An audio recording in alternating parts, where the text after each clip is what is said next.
আসসালামু আলাইকুম viewers, welcome back to my channel. আমরা নিয়ে আসছি আজকে আপনার সাথে একটি নতুন রেসিপি। তো ভালো লাগলে আমাকে অবশ্যই কিন্তু কমেন্ট আর একটি লাইক শেয়ার করে দেবেন। তো যাই হোক, মূল রেসিপিতে আসি। এখানে হচ্ছে আমি নিয়েছি পোয়া মাছ। তো পোয়া মাছটা একটু ছোট ছোট করে পিস করে নিয়েছি। এখানে হচ্ছে চিংড়ি মাছ। তো চিংড়ি মাছগুলো খুব বড় ছিল, এটাও ছোট করে পিস নিয়েছি। আর এখানে হচ্ছে অনেক ধরনের গুঁড়া মাছ, মানে কি বলবো, যে পাঁচমিশালি এরকম ধরনের আর কি। যাই হোক, আর সাথে কাচকি মাছ, তারপরে এই যে নারিকেলি মাছ। তো কতটুকু বোঝা যাচ্ছে জানি না। তো যাই হোক, তো এই যে এখানে হচ্ছে ইলিশ মাছ ছিল আমার কাছে, লেজের পিসটা। তো এই হচ্ছে মাছ। তো মাছের আইটেম হচ্ছে এখানে 4 পদ। তো আরও অনেক অনেক মাছ নেওয়া যায়, যেমন ছোট ছোট মাছ, বড় বড় মাছ, রুই মাছ, কাতলা মাছ, যেই মাছই হোক। তো এরকম ছোট ছোট করে পিস করে নিলে হয় কি, খাবারটা কিন্তু স্বাদ বেড়ে যায়। আর গুঁড়া মাছ হলে তো আরও ভালো লাগে। তো আজকে আমি কি বানাবো সেটা আপনারা অবশ্যই হয়তো বা বুঝতে পেরেছেন। এটা হচ্ছে মরিচ খোলা বানাবো আজকে, নোয়াখালীর ঐতিহ্যবাহী মরিচ খোলা। তো দেখুন কি কি উপকরণ লাগে। তো আর এই যে নিয়েছি টমেটো কুচি, পেঁয়াজ কুচি, রসুন কুচি, আর হচ্ছে কাঁচামরিচ ফালি। তো আমি ঝালটা একটু কম দিব, কারণ আমার বাচ্চারা ঝাল খুব বেশি একটা পছন্দ করে না। তো যাই হোক, কীভাবে বানাই আসুন।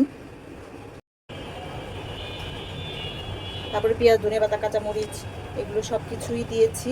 কিন্তু আমার ভিডিওটা মনে হয় স্কিপ হয়ে গিয়েছে। আমি ভিডিও চালু না করে সব কিছু দিয়ে মনে করছিলাম যে আমার ভিডিওটা হচ্ছে, এখন দেখি যে ভিডিওটাই আমার চালু করা হয়নি। তো যাই হোক, এর মধ্যে মরিচ গুঁড়াটা একটু বেশি দিয়েছি। তারপর দিয়েছি পরিমাণ মতো তেল, লবণ, আর হচ্ছে অল্প সামান্য পরিমাণ হলুদ গুঁড়ো। বাস। আর সব কাটাকাটি যা তো করেছি সব তো আপনাদের সাথে একটু আগে শেয়ার করলাম। তো এইভাবে ভালো করে একটু নরম হওয়া পর্যন্ত একটু চটকে নিব। নেওয়ার পরে মাছগুলো সব দিয়ে দিয়ে এখন আলতো হাতে মাছগুলো মেখে নিচ্ছি।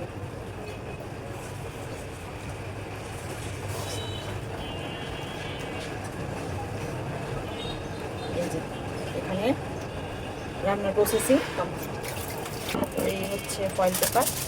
আমি একটু ফয়েল পেপারে সেঁকে নিচ্ছি।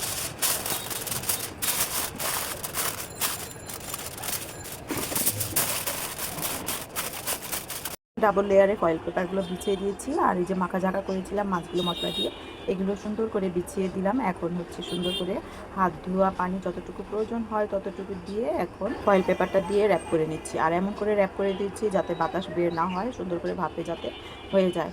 তারপরে ঢেকে দিলাম। এই যে তারপরে অনেক প্রায় 25 থেকে 30 মিনিটের মতো আমার রান্নার সময় লেগেছে। তো এখানে রান্নাটাও আমার হয়ে গিয়েছে। আর এই যে দেখুন কত সুন্দর কালার এসেছে, আর রান্নাটাও সেই স্বাদ ছিল। নোয়াখালীর ঐতিহ্যবাহী মরিচ খোলা আমার প্রায় রান্না করতে হয়, আমার বাচ্চারা খুবই পছন্দ করে। তো আজকের মতো বিদায় নিচ্ছি। আল্লাহ হাফেজ।